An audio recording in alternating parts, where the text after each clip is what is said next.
April creep up on us kind of quickly this year. Either way, it's here, and so is the next installment in our 2022 Totally Tunisian calendar blanket. And this month, we are going to put to good use some of the other Tunisian stitches we've learned so far, and we're going to make the honeycomb stitch.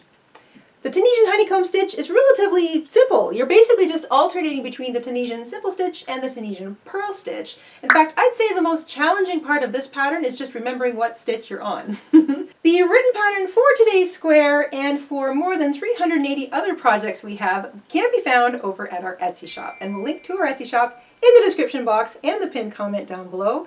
And thank you very much for your support, because every little purchase you make helps keep us going. That said, let's grab our hooks, grab our yarn, we'll head on over to the craft table, and we will stitch up the Tunisian honeycomb stitch square together.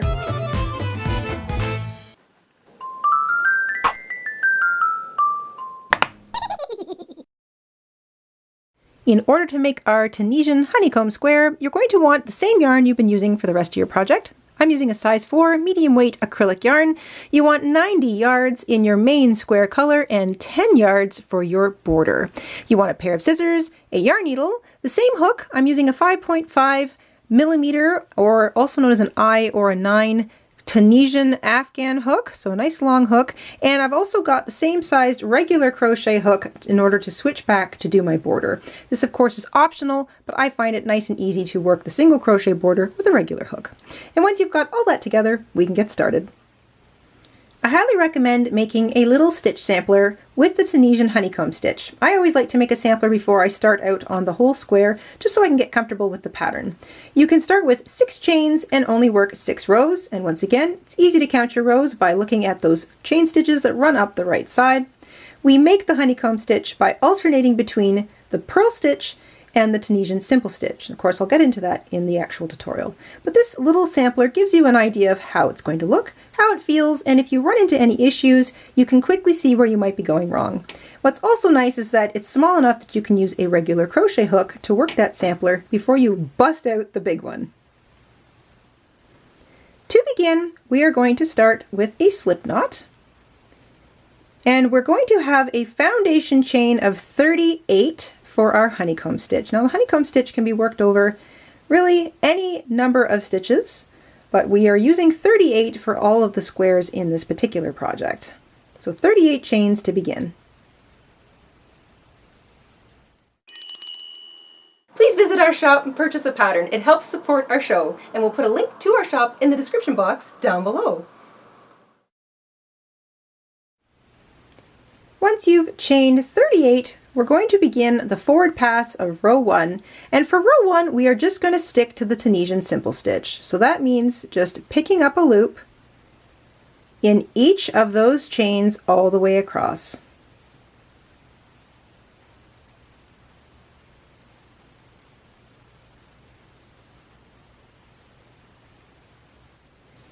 Once you've picked up a loop in each one of those chains, of course, you'll have that squiggly little worm wrapped around your hook, so you can take a moment to unwind it. Count all of your loops up, make sure you have 38, that's 1 for each one of those foundation chains, and remember the loop that's left on your hook counts as a loop, so you should have 38 altogether. We are just going to do a standard reverse pass now.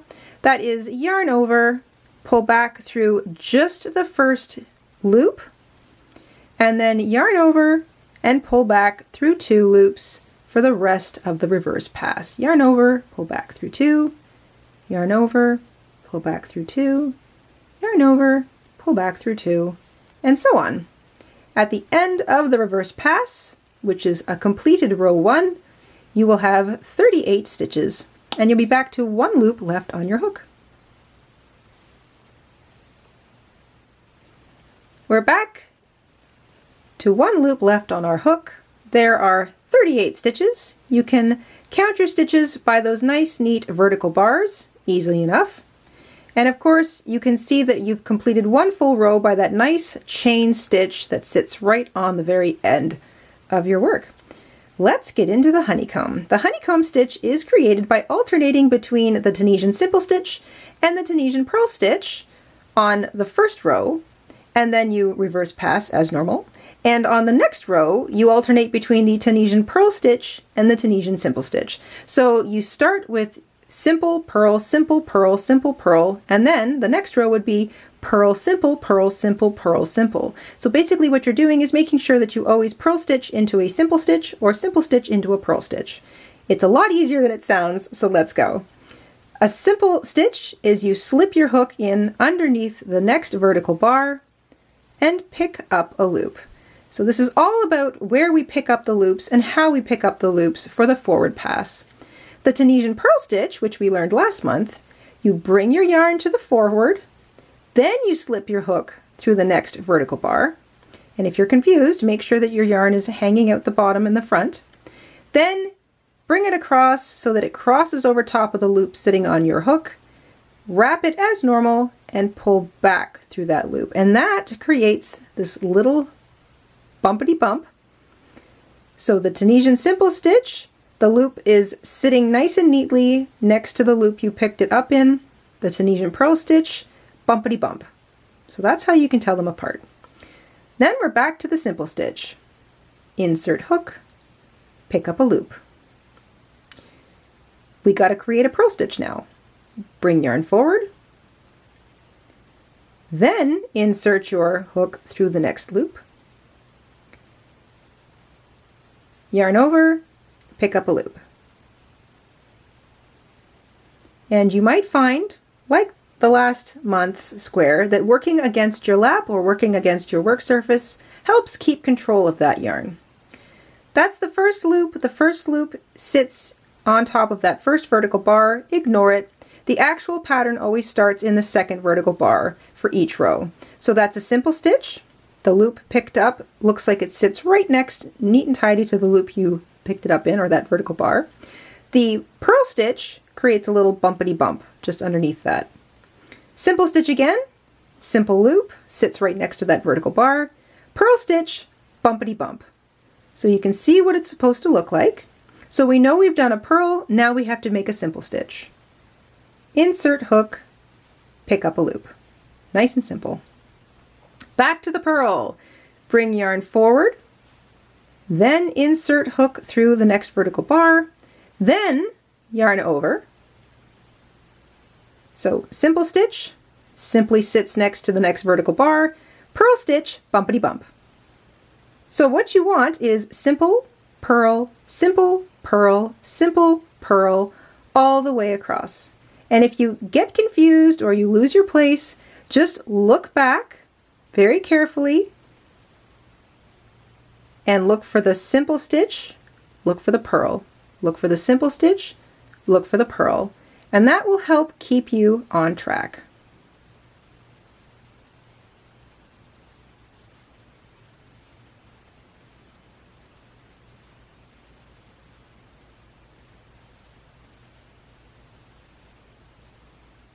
We began the row with a simple stitch. We're going to end the row with a simple stitch. So in your last vertical bar, you're going to insert your hook, there we go, and just yarn over and pick up a loop. So what you should have is still 38 loops on your hook. The first one doesn't count because it's just sort of sitting there, making sure that that vertical bar has a loop accounted for it, but the actual stitch pattern actually starts in the next vertical bar. It's the same thing for every row. And for this row, we started with a simple stitch. So simple, purl, simple, purl, simple, purl, all the way to the end. You end with a simple stitch. The reverse pass, nice and easy. It's the same every single row.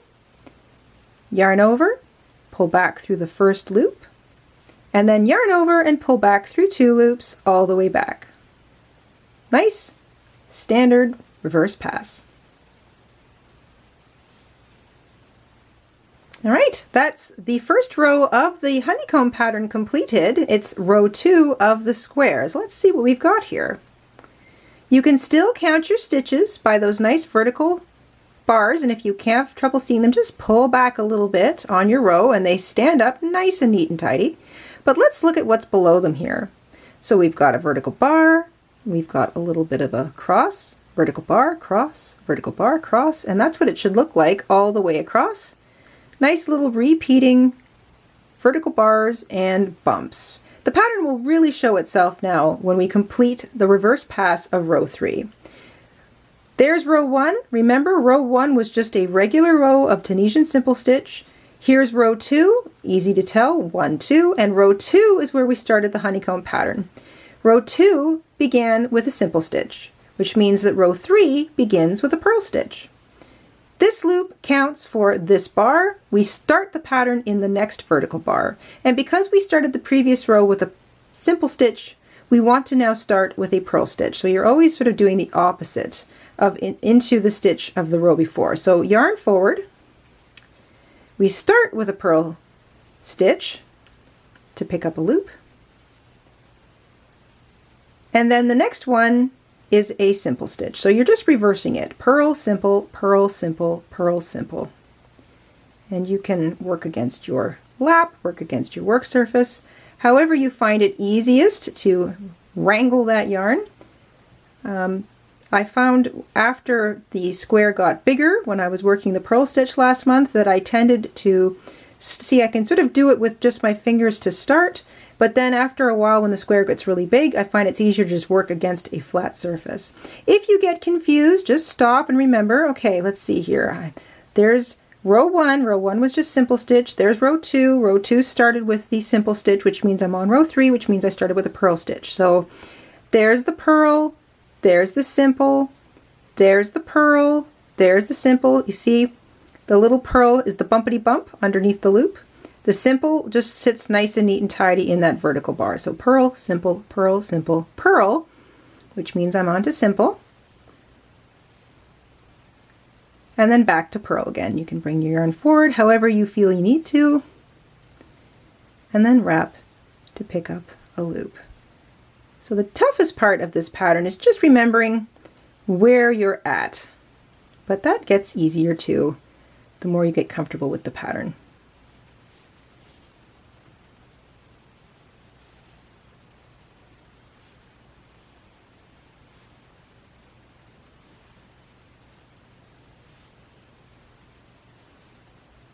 Row 3, or the odd row, started with a purl stitch, which means we need to end with a purl stitch. So yarn forward and insert your hook through that last vertical bar, and then yarn over and pick up a loop. You should still have 38 loops on your hook. And you can see a little bit of that pattern starting, just a tiny little bit so far. It's after a few rows that it really gets noticeable. And the reverse pass, nice and simple, just like every other row. Yarn over, pull back through the first loop only, and then yarn over and pull back through 2, all the way back until you have 1 loop left on your hook.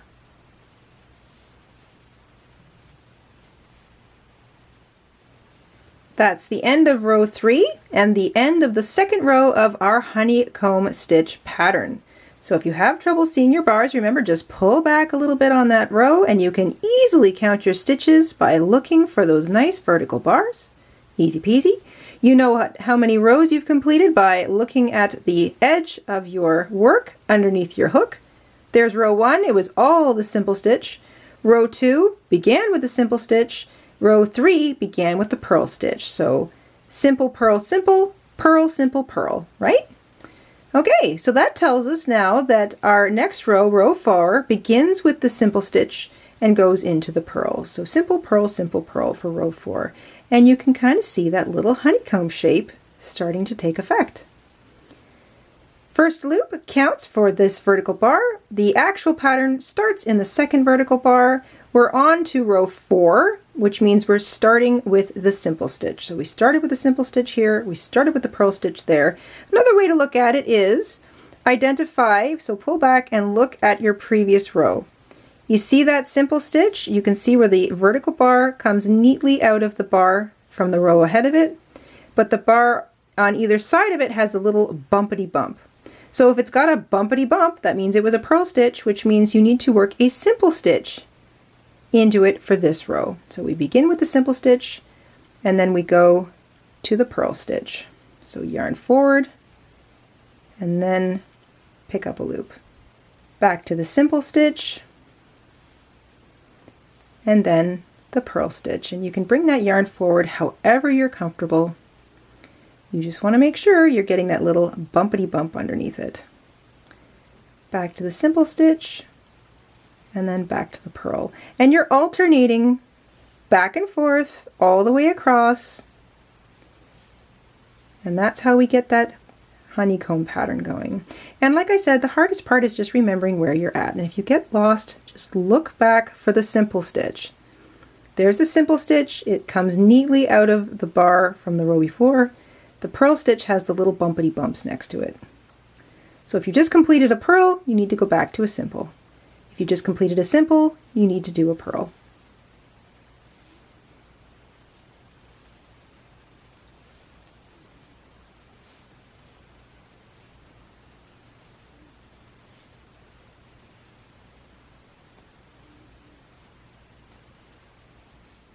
Row 4 began with picking up a simple stitch, so it ends with picking up a simple stitch. Find that vertical bar at the very end and pick up a simple stitch. You should still have 38 loops on your hook, so at the end of every forward pass you should always have 38 loops, and at the end of every reverse pass you should have 38 stitches and 1 loop left on your hook. And look at this! Here's that pretty little honeycomb pattern showing up, and I just love that I'm using the honey yellow for the honeycomb stitch this month. Happy accident.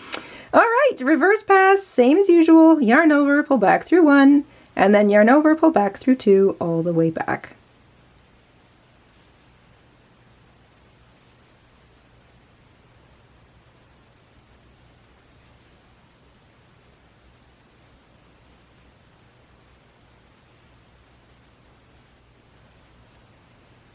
Row 1, row 2, row 3, row 4. We've completed 4 rows. Remember, row 1 was all Tunisian simple stitch to get us started, and then we started row 2 with the simple and went to purl. Row 3 started with the purl and went to the simple. Row 4 started with the simple and went to the purl. Row 5 starts with the purl and goes to the simple. So that's one way to keep track of what row you're on. If you have to sort of stop every so often, count up your rows. This was all simple, so row 1 doesn't count. The pattern started in row 2. That was a simple to start, and then a purl to start, and then a simple to start, and so on. The other way you can do it is pull back on your last row and really look at those stitches, and it'll get easier. It'll get easier to identify what row or what stitch is what. But you look for the simple stitch. So this first one is always the same. The actual pattern starts in the second bar. That bar sits nice and neatly next to the bar from the row before, which means it was a simple stitch. This bar has a bumpity bump under it. That means it's a purl. So if this row started with a Tunisian simple stitch, we now know that the next row has to start with a Tunisian purl stitch.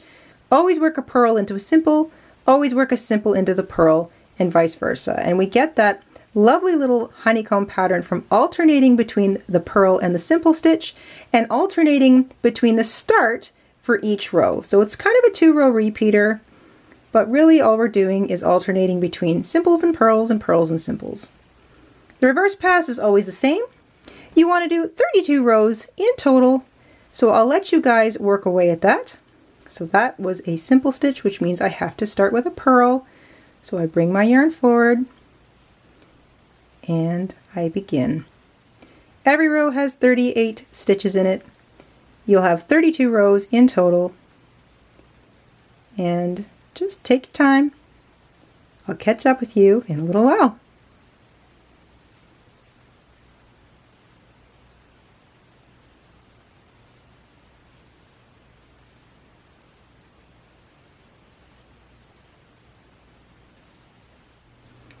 That's 32 completed rows of the honeycomb stitch, and that's alternating a Tunisian simple and a Tunisian purl, Tunisian simple, Tunisian purl on the first row, and then on the second row you start with the Tunisian purl, Tunisian simple, Tunisian purl, Tunisian simple, and you get this really nifty honeycomb effect.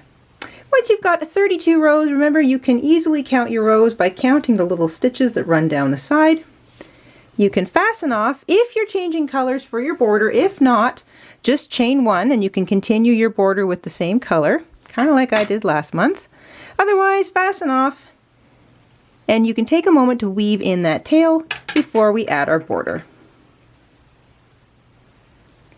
I'm switching back to my regular crochet hook, and I'm going to use my sage colored yarn for my border. For those of you not changing colors, you've just chained one, and we're all going to single crochet into that first vertical bar. So you're looking at the stitches up the side, that's the first stitch. So if you're not changing colors, just single crochet around it.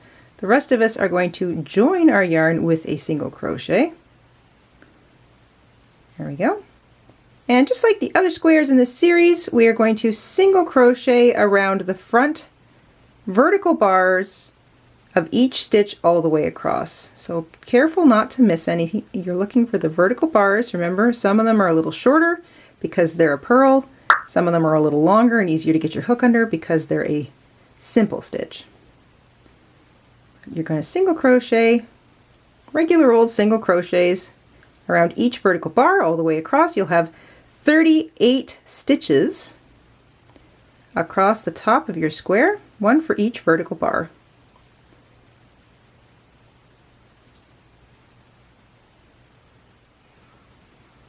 Once you've single crocheted in the front vertical bar of each stitch all the way across, count them up, you should have 38 single crochets. The corners are always the same. Chain one and single crochet in the same corner. So each corner gets single crochet, chain one, single crochet. The last single crochet of the row is here. There's a little chain one to turn the corner, and the first single crochet of the other side is in the same stitch. There are 32 rows of our stitch pattern, plus our foundation chains, so you'll have 33 single crochet running down each side. Now, in order to figure out where you want to put your single crochets, we're just grabbing the edge loops. You've got, there's the first one, and the second one is the loop right beneath it. Then, it might help to even look sideways, you've got that purl stitch. So you've got loop, loop, and then the purl stitch, loop, loop, and then the purl stitch. So you've got that little loop that crosses over everything, and then two straight little loops that kind of sit next to each other. And then the little purl stitch, loop, loop, purl stitch. What you want to do is just grab the little loops that run along the side, not the little bumpity bump purls. So you're going to skip the little purl bump and look for the two straight loops. Skip the little purl bump and look for the two easy to grab loops. You'll have 32 of them all the way down. You should be able to slip your hook through it nice and simple. So bump, bump, bump, that's the purl. I'm going to skip that and go to the next smooth, easy to grab loop that my hook wants to slip under. That one's right next to it. So the two loops that you're working are sit right next to each other, and then there's like a little bumpity bump. And then you'll see smooth stitches. This is where you're going to work your single crochets. They always sit right next to each other. And then you hop over the little bumpity bump part. Look for the two smooth stitches. And you'll have 32 all the way down. Number 33 will be in the foundation chains, but I'll hook up with you down there.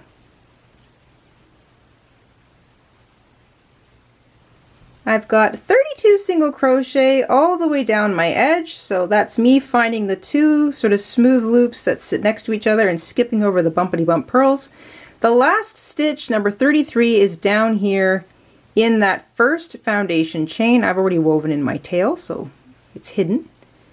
It's a corner, so we work chain one and a single crochet into the same place, and this single crochet becomes the first single crochet along the bottom. And then you're going to work a single crochet in each of the remaining 37 foundation chains all the way across. You'll have 38 single crochets. I'm going to make sure I get underneath the loops here. 38 single crochets all the way across the bottom.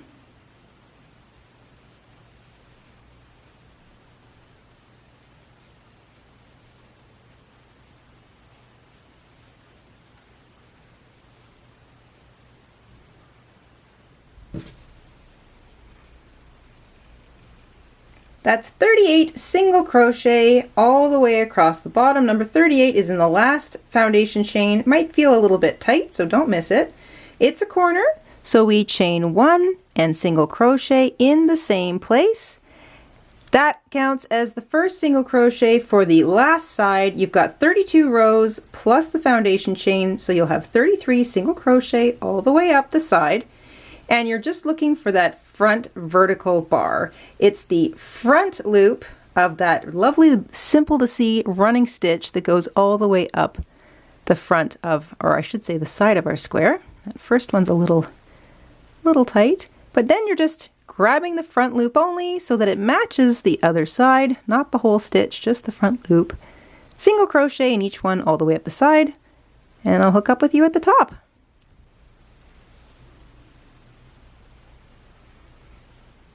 That's my 32nd single crochet. Number 33 is going to be in the same bar where we joined our yarn to make our row or border, or that's where you put your first single crochet if you didn't change colors. So there's single crochet number 33, matches all the way up, chain 1 to turn the last corner, and slip stitch to join in that first single crochet.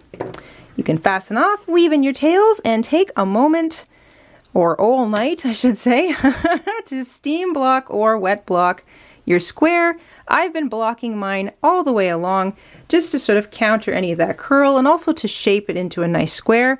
But one of the things I love about the honeycomb stitch, and in fact stitches that alternate between purl and simple stitches, it's the same thing in knitting actually, is that you don't have as much curl as you do with just a straight simple stitch or a straight full stitch.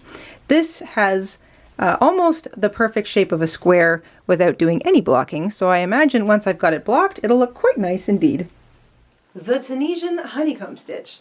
I know I say this every month, but I think this is my favorite one so far. I really love that nifty texture, and boy, when you compare it against the other 3 that we've done so far, Tunisian can get you a lot of different looks. Really nifty. I love this. I'm definitely considering making a few dishcloths with this. I feel it will have a nice scrubby effect, and they'll be really pretty, kind of draped over the kitchen sink. Anything to make the sink and the dishes a little more fun to do. Anyway, we hope you enjoyed learning the honeycomb stitch along with us today, and we will see you soon here on the Jayda InStitches show. Until then, stay safe, stay crafty, and have a great week. Bye guys!